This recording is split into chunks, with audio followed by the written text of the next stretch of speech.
Welcome to నీరీస్ imperial channel. అందరికీ నమస్కారం.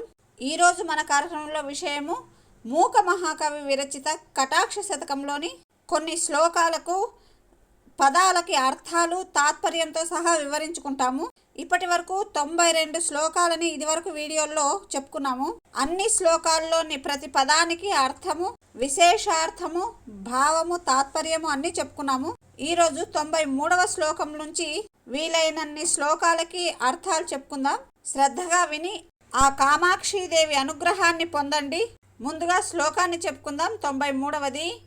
ఏషా తవాక్షిషు షమా విషమాయుధస్య నారాచవర్షల హరినగరాజ కన్యే శంఖే కరోతి సతదా హృది ధైర్యముద్రాం శ్రీకామకోటి యదసౌ శిశిరాంశు మౌలేహే. ఇందులో ప్రతి పదానికి అర్థం చూస్తే కామాక్షి అంటే ఓ కామాక్షీదేవి, నగరాజ కన్యే, నగము అంటే కొండ కదా లేదా పర్వతము, పర్వతరాజ కుమారివైన శ్రీ కామకోటి అంటే ఓ కామకోటి పీఠాధీశ్వరి, తవ అంటే నీ యొక్క, ఏషా అంటే ఈ యొక్క అని, అక్షి సుషమా అంటే కంటి కాంతి, అక్షి అంటే కళ్ళు, సుషమా అంటే కాంతి. నేను ఇది వరకు చెప్పినాను, కొంతమంది అమ్మాయిలకి సుష్మా అని పేరు ఉంటుంది. నిజానికి అది సుష్మా కాదు, సుషమా అంటే కాంతి అని అర్థం. అలాగే లక్ష్మి అన్నా కూడా కాంతి అనే అర్థం.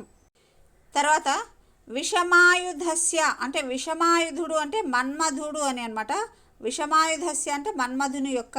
ఇక్కడ మన్మధుడికి విషమాయుధుడు అని ఎందుకు పేరు వచ్చిందంటే, విషమ అంటే బేసి అనమాట. బేసి సంఖ్యతో బాణములు కలవాడు అంటే పంచబాణాలు అంటారు కదా మన్మధుని బాణాలు. ఆ విధంగా 5 బాణాలు కలిగినటువంటి మన్మధుడి యొక్క అని అర్థం. నారాచ వర్షలహరి అంటే బాణవర్షము యొక్క పొంగు. యత్ అంటే ఎందువలన అనగా, అసౌ అంటే ఇది, ఇక్కడ ఇది అంటే ఏంటి అంటే కంటి కాంతి అనమాట. శిశిరాంశు మౌలేహే అంటే శిశిరాంశు అంటే చంద్రుడు అనమాట. ఈ చంద్రుడిని ధరించినటువంటి వాడు ఎవరు అంటే శివుడు అనమాట. అంటే చంద్రుడు శిరమందు గల శివుని యొక్క హృది అంటే మనస్సునందలి ధైర్యముద్రాం అంటే ధైర్య లక్షణమును. ఇక్కడ ధైర్యము అంటే చంచలత్వము లేని లేదా స్థిరమైన మనసు అన్నమాట.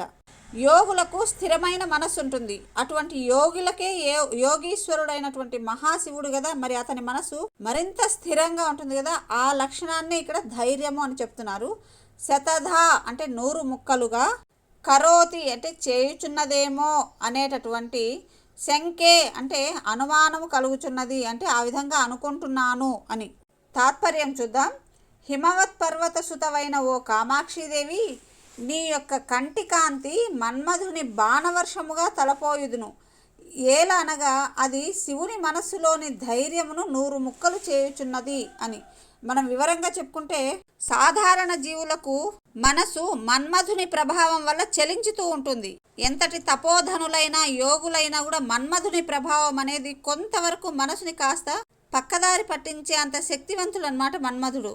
కానీ శివుడి దగ్గరికి వచ్చేసరికి మన్మధుడి వికారాలు, మన్మధుడి చేష్టలు పని చేయవు. కానీ ఒక్కొక్కసారి పని చేస్తాయి. ఎప్పుడు అంటే, ఇదివరకు చాలా సందర్భాల్లో మనం చెప్పుకున్నాం, మన్మధుడు శివుడి మీదకి అంటే శివుడి మనసుని జయించాలనే తపనతో ఉంటాడు. ఎప్పుడంటే అమ్మవారి యొక్క కటాక్షము అనే బలం ఉన్నప్పుడు. స్వయంగా మన్మధుడు శివుని మనస్సుని కదిలించలేడు. శివుడి మనస్సును చలింపచేయాలి అంటే కేవలం అమ్మవారి కటాక్షముకు మాత్రమే సాధ్యం. సాధారణ మనుషుల యొక్క మనసును మన్మధుడు ఏ విధంగా ముక్కలు చేస్తున్నాడు అంటే చలించేటట్లు చేస్తున్నాడు. ఆ విధంగా అమ్మవారి కటాక్షము మన్మధుని బాణాలలాగా, బాణాల పరంపరలాగా అంటే బాణాల వర్షములాగా అనుకోండి. అమ్మవారి కటాక్షము ఆ విధంగా బాణాల వర్షములాగా శివుడి మీదికి వెళ్ళి శివుని మనస్సులోని ధైర్యము అంటే ఇక్కడ స్థిరత్వము అనాలన్నమాట. స్థిరత్వాన్ని 100 ముక్కలు చేయుచున్నది అని అర్థం అనమాట. 100 ముక్కలు చేయడం అంటే చలింప చేయడం అనమాట. ఇక్కడ ఒక చిన్న విషయం ఏమిటంటే, శివుడిని విషమాంబకుడు అంటారంట. అంబకుడు అంటే కన్నులు కలవాడు అని, విషమము అంటే ఇందాక చెప్పుకున్నాం బేసి సంఖ్య అని. బేసి సంఖ్యలు అంటే 3 కూడా బేసి సంఖ్య కదా. ఆ విధంగా 3 కన్నులు కలవాడు విషమాంబకుడు శివుడైతే 5 బాణములు కల అంటే విషమ ఆయుధుడు, 5 బాణములు కలవాడు మన్మధుడు అనమాట. ఇది ఈ శ్లోకంలోని విశేషము.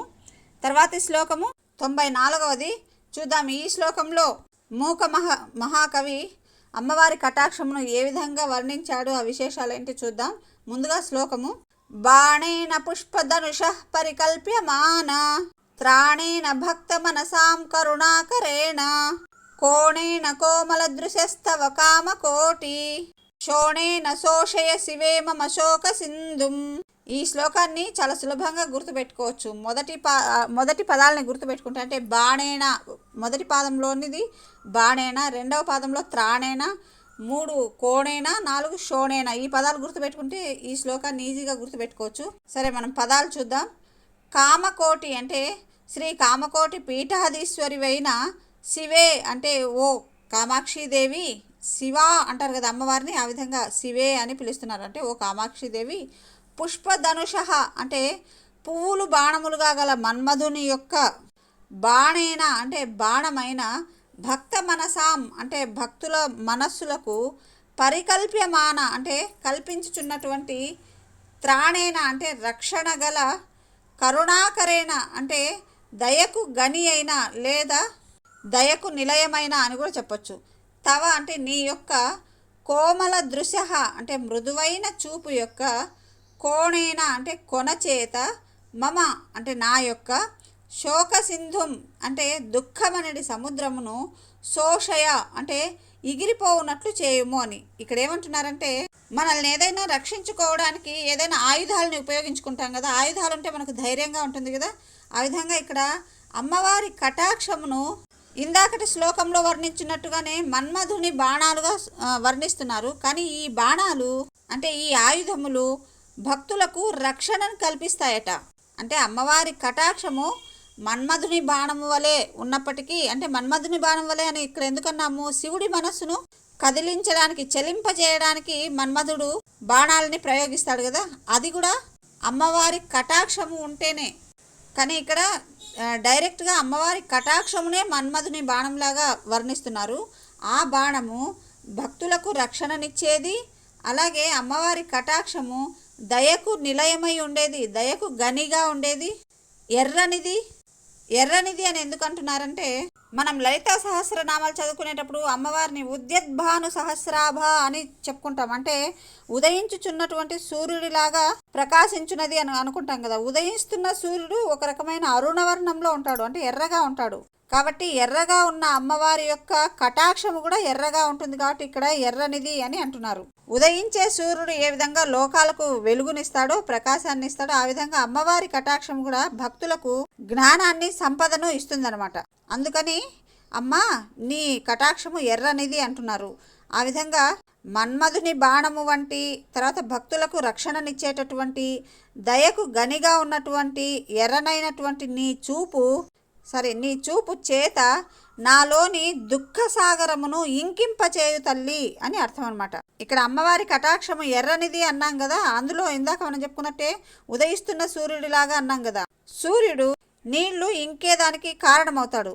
ఆ విధంగా అంటే సముద్రంలో నీరు ఇంకడానికి సూర్యుడే కారణమవుతాడు కదా. ఆ విధంగా నాలోని శోక సముద్రమును ఇంకింపచేయుము తల్లి అని అమ్మవారి కటాక్షమును ప్రార్థిస్తున్నారనమాట అమ్మవారిని. అలానే ఎవరు ప్రార్థిస్తున్నారు అంటే మహాకవి మూక అన్నమాట. ఆయన కోరుతున్న ఈ కోరికను మనం కూడా కోరుతూ అమ్మవారి చూపును ఒకంత మన మీద కూడా పడేటట్లుగా ప్రార్థిద్దాం. తర్వాతి శ్లోకం 95వది. మారద్రుహామకుట సీమ నిలాల్యమానే మందాకినీ పయసితే కుటిలం చరిష్ణు కామాక్షి కోపరభసాద్వలమాన మీనా సందేహమంకురయతి క్షణమక్షిపాత.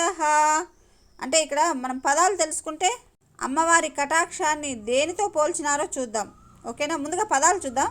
కామాక్షి అంటే ఓ కామాక్షిదేవి. మారద్రుహ అంటే మారుడు అంటే మన్మధుడు తెలుసు కదా. మన్మధుడికి ద్రోహి అయినటువంటి అంటే ద్రుహ, ఈ ద్రుహ అనే పదం నుంచి ద్రోహి అనేది వచ్చిందనమాట. ఈ మన్మధునికి ద్రోహి అయినటువంటి శివుడి చేత మకుట సీమని అంటే కిరీట ప్రదేశమున లాల్యమాణే అంటే ఆదరింపబడుచున్న మందాకిని పయసి అంటే ఆకాశ గంగాజలమున కోపరభసాత్ అంటే కోపావేశము వలన కుటిలం అంటే వంకరగా చరిష్ణు అంటే తిరుగుతున్నటువంటి తే అంటే నీ యొక్క అక్షిపాత అంటే చూపు క్షణం అంటే కొంచెం సేపు వలమానమీన సందేహం అంటే వలమాన అంటే కదులుతున్నటువంటి మీన అంటే చేపయా అనేటటువంటి సందేహం అంటే సందేహమును అంకురయతి అంటే కలిగించుచున్నది అని. ఇక్కడ అమ్మవారి కటాక్షమును ఒక చేపలాగా పోలుస్తున్నారు. ఆ చేప కోపముతో వంకరగా అటు ఇటు తిరుగుతున్నట్టుగా అనిపిస్తోందట. ఎందుకు అలా జరుగుతోంది అంటే ఇక్కడ సరదాగా ఒక విషయం చెప్పుకోవాలి. శివుడి శిరమున ఉన్న ఆభరణాలన్నీ అలంకారాలన్నీ వంకరగా ఉంటాయి అని ఒక సరదాగా చెప్తారు. అవేంటి అంటే చంద్రరేఖ వంకరగా ఉంటుందట. శివుడి మెడలో పాములు కూడా ఎప్పుడూ స్ట్రైట్గా ఉండవు, వంకరగానే అటు ఇటు తిరుగుతూనే ఉంటాయి కదా. అలాగే గంగ కూడా తిన్నగా ఉండకుండా అటు ఇటు కదులుతూ ఉంటుందట. ఇలా అన్నీ కదిలేటివే ఉన్నప్పటికీ స్థిరంగా ఉండేది ఒకటి ఏంటంటే అదే శివుడి మనస్సు అని చెప్పి అంటుంటారు. ఇక్కడ మనం అనుకున్నట్టుగా గంగ అటు ఇటు కదులుతూ ఉంటుంది కదా, ఆ విధంగా వంకరగా అటు ఇటు కదులుతున్న గంగలో పడ్డ చేప కూడా అటు ఇటు కదులుతున్నట్టే అనిపిస్తుంది కదా. ఆ విధంగా అమ్మవారి కటాక్షము ఒకసారి గంగాదేవిని కోపంగా చూసిందట. ఎందుకు కోపంగా చూసింది అంటే సహజంగా స్త్రీలకు మధ్య ఉండే వైరము అంటే ఆడవాళ్ళే శత్రువులు అన్నట్టుగా అంటుంటారు కదా. ఆ విధంగా ఇక్కడ అమ్మవారు గంగాదేవిని చూసి కోపంగా ఉందట. అంటే అక్కడ ఆ అమ్మవారి కటాక్షము అనేది ఒక చేపలాగా వర్ణిస్తూ ఆ చేప గంగాజలంలో అటు ఇటు కోపంగా తిరుగుతున్న చేపయా అన్నట్టుగా సందేహం కనబరుస్తున్నారు కవి అన్నమాట. ఆ విధంగా గంగాజలంలో నడుస్తున్న ఆ చేప లేదా అమ్మవారి కటాక్షం మనల్ని రక్షించాలని కోరుతూ తర్వాతి శ్లోకంలోకి వెళ్దాం. 96వది. కామాక్షి సంవలిత మౌక్తిక కుండలాంశు చంచత్ స్మిత శ్రవణ చామర చాతురీక స్తంభే నిరంతరమపాంగమయే భవత్యా బద్ధశ్చకాస్తి మకరధ్వజమత్తహస్తి. ఇక్కడ ఒక విషయాన్ని గమనించారా? అమ్మవారి శ్లోకాల్లో కామాక్షిదేవి శ్లోకాల్లో దాదాపుగా చాలా అంటే అందులోనూ మరీ ముఖ్యంగా కటాక్ష శతకంలో చాలా శ్లోకాల్లో మకరధ్వజుడు అంటే మన్మధుడు అనమాట. అంటే రకరకాల పేర్లతో మన్మధుడు ఇక్కడ ప్రస్తావిస్తూ ఉంటారనమాట. ఎందుకు మన్మధుడు ఎక్కువగా ఇక్కడ మనం చెప్పుకోవాల్సి వస్తుంది అంటే శివపార్వతులు సృష్టి స్థితి లయాలకు కారకులు కదా. జీవులను సృష్టించాలి అంటే ప్రకృతి పురుషుల మధ్య అనురాగం ఏర్పడాలి అంటే ఒక కారణం అనేది ఉండాలి. ఆ కారణం కోసమే మన్మధుడిని ప్రస్తావించడం తీసుకున్నారనమాట. అందుకే శివుడు మన్మధుడిని దహించి వేస్తే అమ్మవారు మళ్ళీ అతన్ని జీవించేలా చేసింది. ఈ విధంగా వీరిద్దరూ కలిసి మన్మధుడిని జీవించేలా చేస్తూ అతని చేత జీవుల మధ్య అనురాగం కలిగేలా చేస్తూ మళ్ళీ అతడిని దగ్ధం చేస్తూ ఈ విధంగా చేస్తుంటారు. కాబట్టి ఈ మన్మధుడు అనేది ఇక్కడ చాలా ముఖ్యమైన పాత్ర పోషించిందనమాట. కానీ మన్మధుడు కేవలం తనంతట తాను ఏ పని చేయలేడు. అమ్మవారి కటాక్షం అనే సపోర్ట్ ఉంటేనే ఏదైనా చేయగలడనమాట. సరే, ఇక మనము ఈ శ్లోకంలోని పదాలకు అర్థాలు చూసి భావం ఏంటో చూద్దాం. కామాక్షి అంటే ఓ కామాక్షి దేవి, సంవలిత అంటే మూగిన అంటే చుట్టూ అలముకొన్న అని, మౌక్తిక అంటే ముత్యముల, కుండల అంటే కుండలములు అంటే కమ్మలు అనమాట, అంశు అంటే కాంతి అనేది, చంచత్ అంటే ప్రకాశించు, స్మిత అంటే చిరునవ్వు గల, శ్రవణ చామర అంటే చామరముల వంటి చెవులు. ఇక్కడ చామరములు అంటే విసనకరాలు అనమాట. అంటే అంత పెద్దగా ఉంటాయి చెవులని. మామూలుగా ఏనుగులకు చాటంత చెవులు అంటారు కదా, కానీ ఇక్కడ చామరములు అంటే విసనకర్రలు లాంటి విశాలమైన వెడల్పైన చెవులు అని అనమాట. చాతురీక అంటే చాతుర్యము కల, మకరధ్వజ మత్త హస్తి అంటే మన్మధుడు అనేటటువంటి మదగజము, అపాంగమయే అంటే చూపు అనేది, స్తంభే అంటే స్తంభమునందు, భవత్యా అంటే నీ చేత, బద్ధ అంటే బంధింపబడినదై, చకాస్తి అంటే ప్రకాశించుచున్నది. ఇదివరకే ఒక శ్లోకంలో ఇలాంటి భావం వచ్చిన ఒక శ్లోకం ఉంది. మరి దానికి దీనికి తేడా ఏంటి అనేది కూడా ఒకసారి చూద్దాం. ఆ శ్లోకం ఏంటంటే చెప్తాను, కానీ ముందుగా ఈ శ్లోకం చెప్పేసుకొని దానికి దీనికి ఉన్న తేడా చూద్దాం. తాత్పర్యం ఏంటంటే, అమ్మా నీ చూపు ముత్యాల కుండలము, కాంతి అనేది నవ్వు గల చామరముల వంటి చెవులు గల మన్మధుడు అనేది మదగజము నీ చూపు అనేది స్తంభమున బంధింపబడినదై ప్రకాశించుచున్నది అని. ఇక్కడ మన్మధుణ్ణి మదగజములాగా పోలుస్తున్నారనమాట. ఈ మదగజము అంటే ఏనుగులను కంట్రోల్ చేయాలంటే ఒక అంకుశం అనేది అవసరమవుతుంది. అంకుశంతో చెప్తేనే ఏనుగులు మాట వింటాయి. మరి ఆ అంకుశం ఏంటి అంటే అమ్మవారి కటాక్షాన్ని అంకుశంతో పోలుస్తారు. చాలా శ్లోకాల్లో చెప్పుకున్నాం మనం. ఈ శ్లోకంలోని తాత్పర్యానికి 29 మరియు 41వ శ్లోకాల్లోని తాత్పర్యానికి కొంత సామ్యము కొంత తేడా కూడా ఉంది. 29వ శ్లోకం ఏంటంటే ఉన్మధ్య బోధక మలాకర మంబ జాడ్య స్తంభే రమం మమ మనో విపినే భ్రమంతం కుంఠీ కురుష్వత రసా కుటిలాగ్రసీమ్నా కామాక్షి తావక కటాక్ష మహాంకుశేన. ఇక్కడ జాడ్య స్తంభే రమం, ఇక్కడ జాడ్యమును మనిషిలో ఉండే జాడ్యమును ఏనుగుతో పోలుస్తున్నారు. ఆ ఏనుగును నీ కటాక్షము అనే అంకుశముతో అణిచివేయుము తల్లి అంటున్నారు.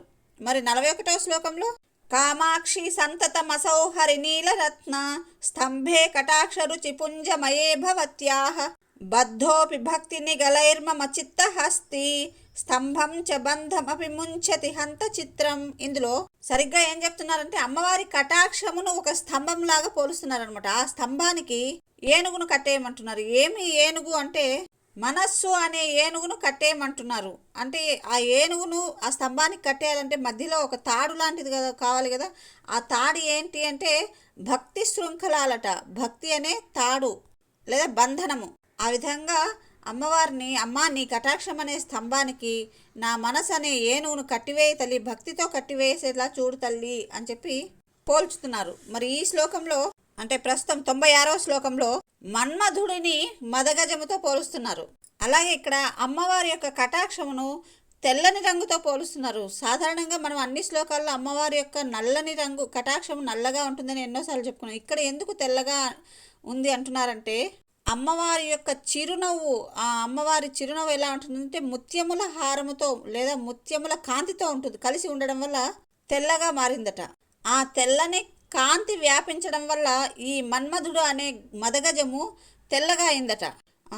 ఇక్కడ అంటే అమ్మవారి కటాక్షము తెల్లగా అయిందని కాదు, అమ్మవారి చిరునవ్వుల కాంతి వల్ల ఈ మన్మధుడు అనే మదగజము తెల్లగా అయింది. కటాక్షము తెల్లగా ఏమి అవ్వలేదు. అమ్మవారి కటాక్షము నల్లగానే, కాలాంజనం వల్ల నల్లగానే ఉంది. ఆ కటాక్షం అనే స్తంభానికి ఈ తెల్లని మన్మధుడు అనే మదగజమును బంధించి ఉండడమే కాకుండా ఆ మదగజము ప్రకాశించుచున్నదంట అమ్మవారి చిరునవ్వుల కాంతి సోకి. అలాగే ఆ మదగజముకు పెద్ద పెద్ద చామరముల వంటి చెవులు గలవట. ఇది ఈ శ్లోకంలోని తాత్పర్యము. తర్వాత 97వ శ్లోకం చెప్పుకొని అంటే ఈ శ్లోకానికి అర్థ తాత్పర్యాలని చెప్పుకొని తర్వాతి వీడియోలో మిగిలిన శ్లోకాలు చెప్పుకుందాం. ఇంతటితో కటాక్ష శతకం అంటే తర్వాతి వీడియోతో కటాక్ష శతకం సంపూర్ణమవుతుంది. మొత్తం కటాక్ష శతకంలో 101 శ్లోకాలు ఉన్నాయి. ఈ 97వ శ్లోకం మనం ఇప్పుడు చెప్పుకుంటే తర్వాత 4 శ్లోకాలు ఉంటాయి. అవి తర్వాత వీడియోలో చెప్పేసుకుందాం. 97వ శ్లోకము యావత్ కటాక్షర జనీ సమయాగమస్తే కామాక్షి తావద చిరాన్నమతాం నరాణాం ఆవిర్భవత్యామృతధీరితి బింబమంబ సంవిన్మయం హృదయ పూర్వ గిరీంద్ర శృంగే.